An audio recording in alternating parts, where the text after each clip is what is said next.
Do you believe in myths? Those that span centuries, gain the status of absolute truth, and shape even what we call civilization? Because today we'll visit not just the ruins of Rome, but the foundations of its soul, a history that blends legend, power, and blood. As we walk the stones of Palatine Hill or gaze at the grandeur of the Roman Forum, it's impossible not to wonder, who really founded Rome? Was it really Romulus, the warrior brother who killed Remus and built a city on guilt? Or does this myth hold an even deeper past, buried beneath centuries of imperial narrative? If you've ever experienced this, doubtful of stories everyone claims are true, then what you're about to discover may surprise you. Because, as seductive as the image of two brothers raised by a she-wolf and chosen by the gods may be, archaeology tells a different story, and it has much more to do with territorial disputes, tribal alliances, and the first signs of urbanization in the Italian peninsula than with mythology. Throughout time, the myth of Romulus and Remus has been used as a political tool, a perfect symbol to justify conquests, establish authority, and create cultural identity. After all, what people wouldn't be proud of a divine and dramatic origin? But as excavations reveal traces of human occupation dating back to the 8th century BC, the question resonates even more strongly. Was Rome truly born from a fratricidal act, or from something much more collective and complex? Stay with me until the end, because in this video we'll compare the founding myth with archaeological evidence that transforms everything you thought you knew. We'll look at artifacts, ancient accounts, and buried structures that reveal a landscape of disputes, cultural fusions, and perhaps the true essence of Rome before it became an empire. And when you understand why this myth was so important, even if it's not entirely true, you'll realize how stories shape identities and how the Rome of stone and glory began with narratives that defy logic but capture the heart. After all, what's stronger, the truth or what we choose to believe? This journey is just beginning. What makes all this even more fascinating is realizing how, by retelling these myths and confronting the evidence, we are also rewriting our own ideas about origin, power, and identity. And that's where I want to invite you to join me in this process. If this topic resonates with you, leave a comment below with what resonated most with you so far. Was it the symbolism of the she-wolf, the violence between siblings, or perhaps the discovery that there's much more beneath the surface than we imagine? Your participation here is what makes this channel grow and reach more people with this kind of content. Seriously, when you like the video, YouTube understands that this topic is worth spreading, and by subscribing, you show that you want to continue this journey with me, exploring every fragment, every curiosity of the Roman Empire, with depth and enthusiasm. Stay with me, because we still have a lot to reveal. Imagine a calm river, surrounded by wild hills, where two newborn children are abandoned by the river's edge, condemned by a king fearful of prophecies. On that silent bank begins one of the most impactful stories in Western culture. The twins Romulus and Remus, saved by a she-wolf, the famous Capitoline she-wolf, are nursed, protected, and later taken in by a simple shepherd who raises them as his own children. It's a story so charged with drama and symbolism that it seems written by divine hands, not human chroniclers. When you hear this narrative, it's impossible not to become involved. It speaks of abandonment, survival, identity, and decisions that shape destinies. The image of the she-wolf caring for her brothers became one of Rome's most powerful icons, and not by chance. She represents not only protection, but also the savagery that shaped the early Roman character: strength, instinct, resilience. As the brothers grow up and discover their true origins, children of Princess Rhea Silvia and descendants of the Trojan hero Aeneas, they decide to found a new city, one that would symbolize this rebirth. But then comes a dramatic turn, a fierce dispute, a conflict over territory, and Romulus kills Remus. Yes, he kills his own brother. The foundation of Rome is born of fratricide. At this point, the legend transforms into a profound reflection on mentality and power. After all, what drives someone to sacrifice their blood for a greater vision? The answer lies not only in the myth, but in the way it was told, transmitted, and adapted over the centuries. Some Roman records soften the crime, almost justify it. Others don't even mention it.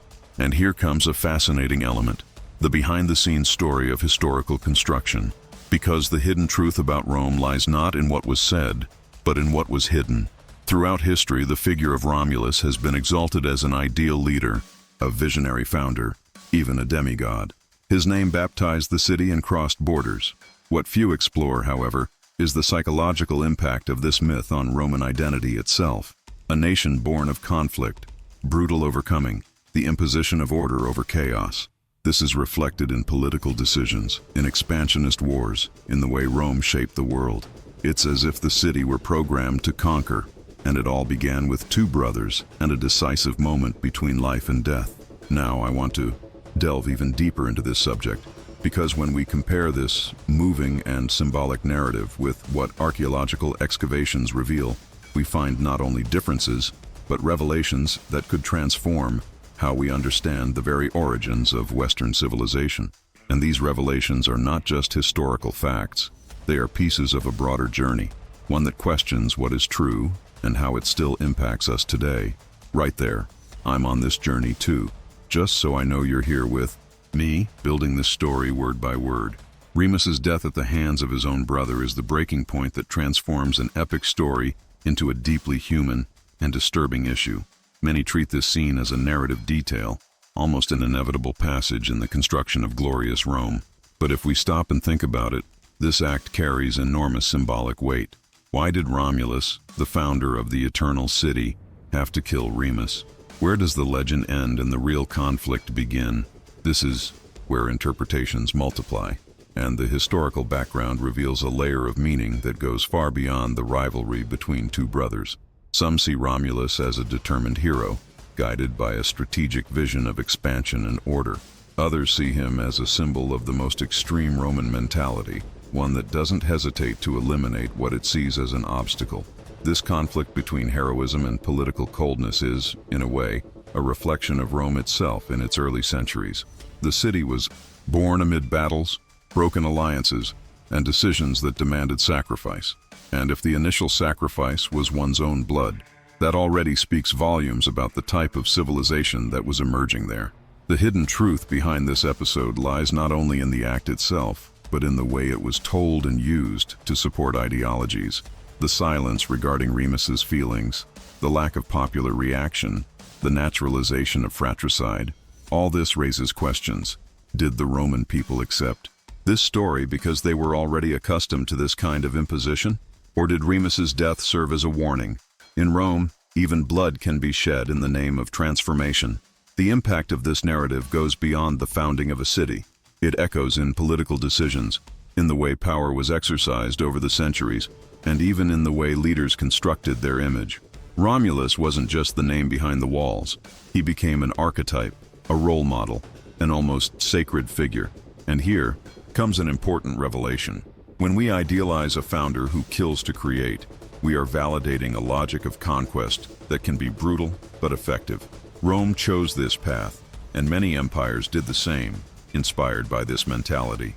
Now I want to delve even deeper into this subject, because if we carefully examine historical records, archaeological excavations, and ancient documents, we will realize that the founding of Rome may have involved not only disputes between brothers, but also conflicts between tribes, cultural fusions, and strategic decisions that went far beyond a single violent episode.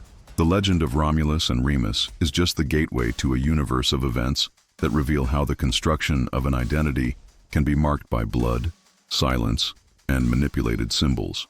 Comment there. This makes sense to me, just so I know these reflections are reaching you from the other side. The most intriguing part of this journey begins when the ancient tales are confronted by the coldness of stone, excavated soil, and a science that refuses to bow to narratives. Archaeology enters the scene as a kind of silent decipherer, revealing that behind the symbolic beauty of the legend of Romulus and Remus lie traces that tell very different stories, perhaps even more complex and impactful. When excavators turned their eyes to Palatine Hill, considered one of the oldest sites in the city of Rome, what emerged from the earth was not a mystical hut or a wolf's den, but the foundations of housing structures dating back to the 8th century BC, long before the dramatized version told by Roman poets. These discoveries, such as pottery fragments, remains of walls, and signs of coexistence between distinct peoples suggest that Rome did not emerge as the result of a single heroic act, but rather as the result of an intense cultural melting pot made up of collective decisions and perhaps even silent agreements between tribes in the region. This transforms everything. It changes our perception of identity, belonging, and even leadership. The city was not born from a conflict between brothers, but rather from a convergence, a place chosen by several communities who saw it as a strategic point to live, trade, and defend themselves. The impact this has on our understanding of the Roman founding is profound. It's not about invalidating the myth, but about understanding its role within a process of power construction. Romulus's narrative wasn't just told, it was cultivated, proudly repeated, and inserted into monuments, literary works, and political discourses. Meanwhile, archaeological evidence is revealing the behind-the-scenes of this symbolic construction. And perhaps Rome's true power lies precisely in this contrast between what is believed and what is proven. Because when we choose to value only the epic version, we run the risk of ignoring the real transformations that mark the origin of civilization. For example, there are fire marks that indicate prehistoric conflicts between the Latins and Sabines, two of the main populations that occupied the region before the emergence of Rome as a unified entity. Some scholars believe that the myth of the brothers may allegorically represent the forced or troubled union of these groups. Others argue that the story of the she-wolf is not literal, but rather a reference to the female figure, fertility, and the protection of the land. These interpretations open a new perspective on what was truly important in the Roman Genesis, not just who led, but who built, who sustained, who lived there and left marks invisible at first glance. All of this leads us to rethink the meaning of origin, not as a fixed and clear point, but as a network of events, intentions, and interests that have been redefined over time.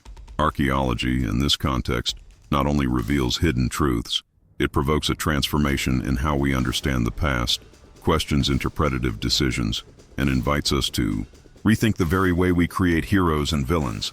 Now I want to delve even deeper into this subject, because there are specific findings that directly challenge the legendary version of Rome's founding, including structures that indicate the city already existed, albeit in primitive form, before the supposed dispute between Romulus and Remus.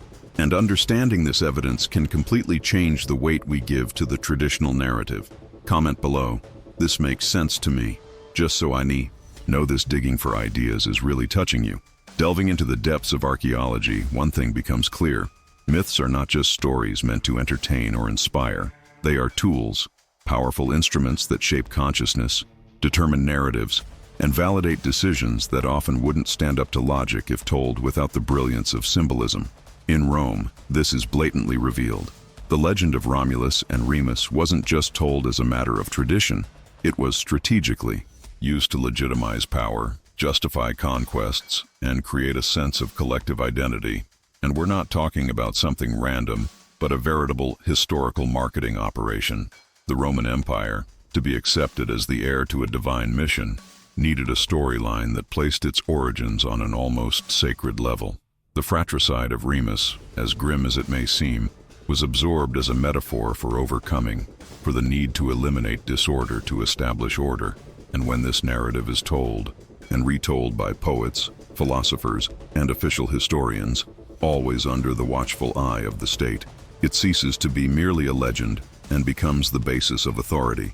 Rome would not be Rome without this grand, almost cinematic storyline, which blends destiny, bravery, and the supposed inevitability of empire. This political use of legends is not limited to the founding.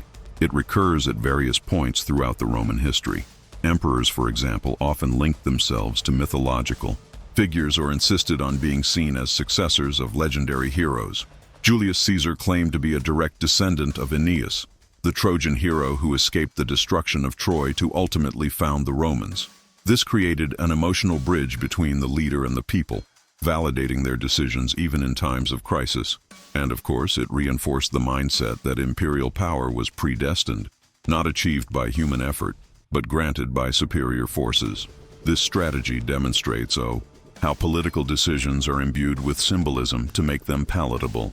When a ruler is portrayed as the chosen one of the gods or the continuator of an ancient saga, The people tend to more readily accept their actions, even the harshest ones. And this tactic is not exclusive to Rome. Throughout history, various empires and nations have used founding myths as a way to create cohesion, loyalty, and submission. But the refinement with which Rome applied this method is what makes it such a fascinating case study. By examining the context of the excavations, ancient documents, and the political construction of the legend, we realize that Rome was built as much by the strength of its legions as by the power of the stories it told. A city that understood from the outset that mastering narrative was as essential as dominating territories. And this leads us to reflect on the impact of the story told, how it defines the values of an era, influences the mindset of a people, and leaves profound marks that span generations. Now I want to delve even deeper into this subject, because there are specific episodes and alternative versions that show how the legend of Romulus and Remus was shaped, edited, and amplified to serve the political interests of the moment. These revelations raise questions and invite us to take a closer look at everything that was said as absolute truth. Comment below, "This makes sense to me," just to let me know that these ideas are also sparking something on the other side of the screen. And this is where we begin to see how material evidence has the power to change everything we thought we knew. When archaeologists discovered tombs dating back to the 8th century BC in the Forum and Palatine Hill region, something began to change dramatically. These tombs were neither symbolic nor unique. They were a sequence of burials, indicating not only a stable human presence, but also the existence of social structures, funerary customs, and a collective organization long before Romulus's supposed founding act. Alongside these, simple artifacts were found, such as ceramics, blades, and remains of mud and wood walls, evidence that Rome was already a thriving, albeit embryonic settlement, before the legend took shape. These discoveries reveal a forgotten background to the birth of Rome, neighboring villages that connected, traded, fought, and intermingled. The Latin, Sabine, and Etruscan peoples not only occupied the region, they shaped the fertile ground that would become Rome. It's as if each broken vase, each buried structure, were a piece of a puzzle that reflects a collective journey, not an isolated heroic act. And this realization changes everything. It changes the way we understand the city's origins. And more than that, it changes the weight of the very narrative we've been told. The Roman mentality, which relied so heavily on symbols of strength and domination, may have been born from a much more vulnerable and adaptive reality.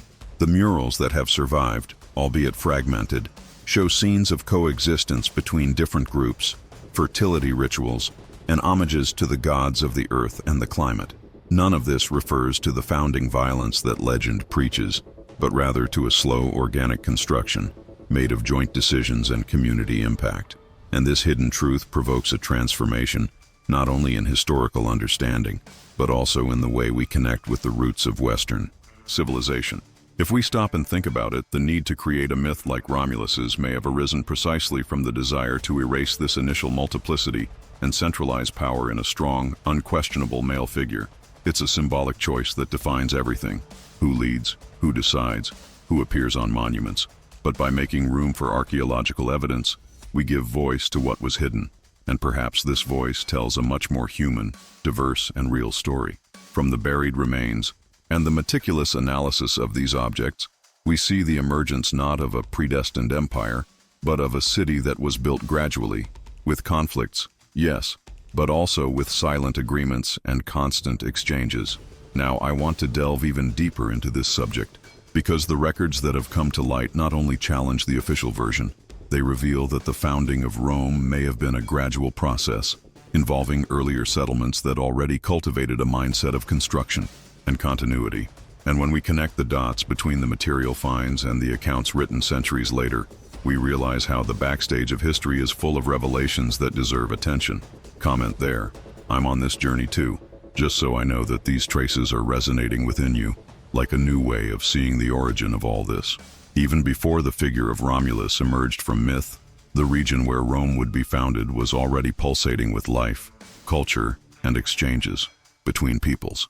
The idea that it all began with two brothers raised by a she-wolf is seductive and striking, but when we look at the historical remains, and especially at the behind-the-scenes interactions between the Latins and the Sabines, we realize that Rome existed before it was called that. These groups already occupied the hills and valleys of the region, each with its own customs, well-defined social structures, and religious practices that would later be absorbed and reinterpreted by you, the Romans. The Latins lived in small agricultural communities, organized into villages and endowed with a rudimentary system of tribal leadership. They were resilient peoples, dedicated to cultivating the land, who strongly valued family ties and rituals linked to fertility and the protection of natural cycles. The Sabines, their close neighbors, had an equally rich culture, marked by warrior strength, a sense of community, and religious practices that would directly influence the Roman pantheon. These societies coexisted, clashed, and formed alliances, and gradually forged a collective identity that would lead to what we now call Roman civilization. This revelation changes everything, because it shows that Rome was not the result of an individual decision or an isolated moment, but rather a process of fusion, a journey of coexistence between peoples who needed to find a common path. The Palatine Hill, for example, shows evidence of simultaneous Sabine and Latin occupations, suggesting that a kind of incipient city already existed there, built on exchanges, alliances, and perhaps even rivalries resolved by force. There is no exact line separating Rome before Rome. It was gradually drawn through practical decisions about where to live, how to farm, and with whom to unite. This raises a question of mentality. Why do we insist so much on myths of single founders when reality is made up of collectives? Perhaps because it's easier to idealize a figure, attribute merit to them, and ignore the conflicts necessary for something great to emerge. But the material records and historical analyses are clear. The Latins and Sabines were already building a life there before the first heroic narrative found voice in epic poems. The impact of this is enormous. When we understand that Rome arose from a convergence of cultures, not the imposition of a single one, we begin to see that much of the empire's strength came from its ability to adapt, assimilate, and transform. Rome didn't nullify, it incorporated, and this begins precisely in this pre-legend phase. The Sabine gods became Roman, Latin customs became law, tribal leadership models evolved into sophisticated political structures.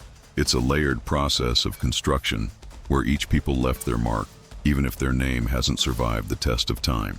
Now I want to delve even deeper into this subject, because when we begin to investigate how these cultures merged, alternative narratives, forgotten symbols and decisions emerge that reveal a Rome very different from the one we know from myth. And by following this trail, we discover that perhaps the true founder of Rome was not a man, but rather the invisible force that unites differences.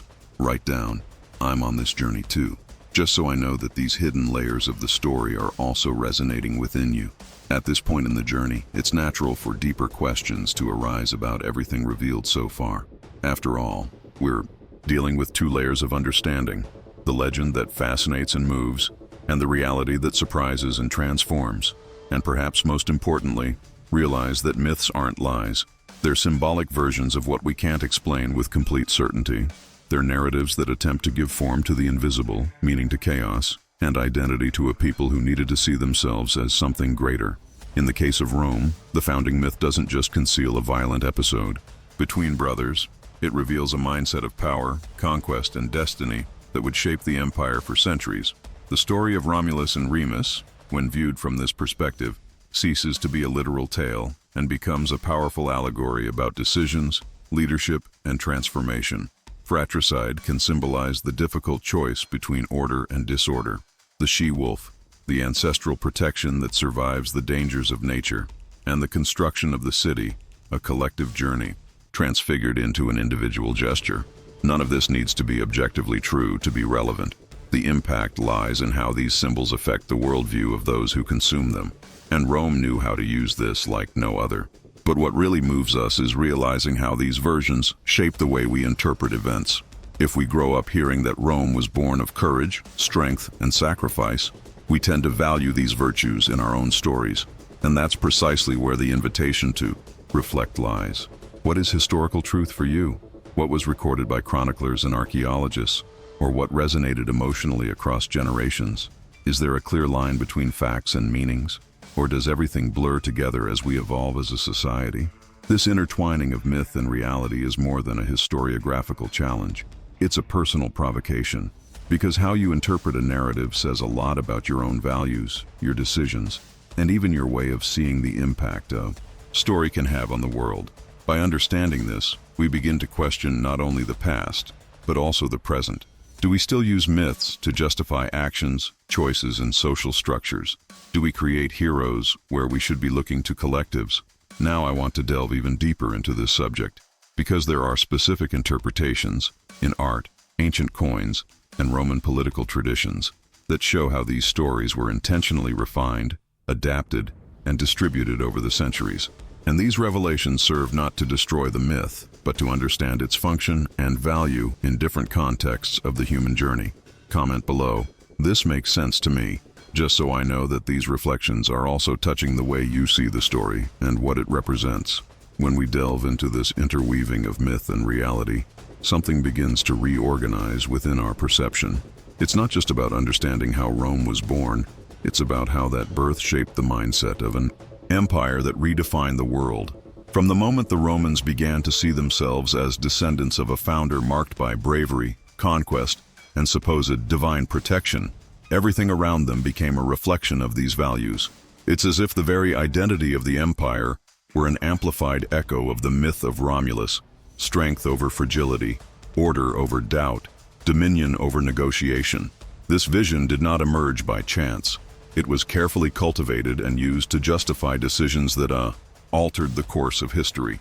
Wars of expansion, laws that prioritized the collective over the individual, and a culture deeply connected to the notion of imperial destiny. Believing that its origins were supported by the legend of a man who defeated even his own brother in the name of the city, Rome learned to value sacrifice as an instrument of transformation. This even influenced the way emperors positioned themselves, not as simple leaders, but as continuers of a cosmic plan, an ancient mission. The hidden truth that archaeological studies are revealing changes this pattern. When we understand that Rome was built by a union of peoples, by collective decisions, and by complex cultural processes, the empire ceases to be merely an exercise in force and becomes a journey of constant adaptation. This forces us to rethink concepts like leadership, authority, and even what we consider glory. Does power need to be born of war to be legitimate? Or is there a type of leadership that is formed through dialogue, fusion, and respect for diversity? What's more, when we look at this new perspective, we realize how much founding myths remain alive, even beyond ancient Rome. In different societies, we use similar narratives to justify systems, legitimize decisions, and define who deserves to be at the top. This reflection is powerful because it breaks the idea that history is something distant. It shows that the myths that surround us, whether political, social, or cultural, are rooted in symbolic constructions as sophisticated as those of Rome. And often all it takes is a closer look to realize that these stories are silently shaping the way we think and feel. Now I want to delve even deeper into this subject, because when we begin to understand the real impacts of this myth on the formation of Roman thought, we can see more clearly how this symbolic foundation spread through the institutions, values, and even the crises that marked the empire. And this understanding sheds light on something even greater: how our ideas about origins influence everything that comes after. Comment below, this makes sense to me, just so I know this conversation is making you see the story from a new perspective. The story we tell shapes the world we build. This phrase resonates with special force after everything we've delved into so far, because when we understand that myths don't just arise to entertain us, but to organize a collective mindset, it's as if we open a new window on the impact each narrative has on the structures we inhabit. And Rome is the ultimate example of this. The city that inspired empires, religions, legal systems, and languages was born amid legends and realities woven together with intention. It wasn't just about one brother killing another. It was about solidifying a starting point, giving meaning to stones and battles, taking root in fertile soil, but also in powerful beliefs. Every historical construction carries a choice: what will be remembered and what will be forgotten. And in the case of Rome, the official version elevated Romulus to the status of founding myth, while simultaneously erasing or simplifying the complexity of the people who lived there, the practices that influenced the culture, and the silent decisions that allowed the city to exist. This revelation invites us to re-examine everything, not to deny what has been told, but to broaden our understanding of how history is shaped behind the scenes, what we choose to narrate as its origins says a lot about the values we hold. And in this sense, Rome was not built solely by stones, but by symbols, by profound transformations, and by the human need to give meaning to existence. When we look at ancient coins, for example, we see not only economics, but also ideology imprinted there. Romulus appears in heroic poses, surrounded by gods, with weapons and sacred animals. And this representation is not innocent. It reinforces a model of leadership that goes beyond the physical. It is almost spiritual, as if the city were above human frailties. The murals, the statues, the texts of historians like Titus Livius and Virgil all contribute to this mission of making myth not only acceptable, but essential. And this narrative operation is brilliant, bold, and, above all, extremely effective. But when we compare all this with archaeological findings and alternative historical records, we realize something even more interesting.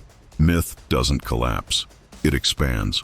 It comes to be seen as a tool that served to unite, legitimize, and propel, but which also reveals the mindset of a time that believed in the power of narrative as an instrument of social structure. This duality between myth and reality is what makes us see Rome not as a city frozen in time, but as a living force, capable of provoking transformations even after millennia. So, in the end, the question remains, who really created Rome? The legendary brothers, the anonymous people, the official chroniclers, or the excavators of hidden truth? Perhaps all, perhaps none. Because Rome was not only built by hands, but by ideas that still challenge our way of thinking today. And this challenge is what keeps the city eternal, even in the face of ruins. Right there. I'm on this journey too, just so I know that this journey through the layers of history is moving you inside too. If you've made it this far, you've already realized how every detail of Rome's origins carries meanings much deeper than we imagine. And if this content resonated with you, if at some point it sparked a new idea or connected with something you already felt deep inside, then it's worth continuing this journey. Give this video a like, not just to show you enjoyed it, but to reinforce the connection we've built throughout this conversation. And if this style of exploring myths, uncovering historical background, and provoking reflection interests you, subscribe to the channel.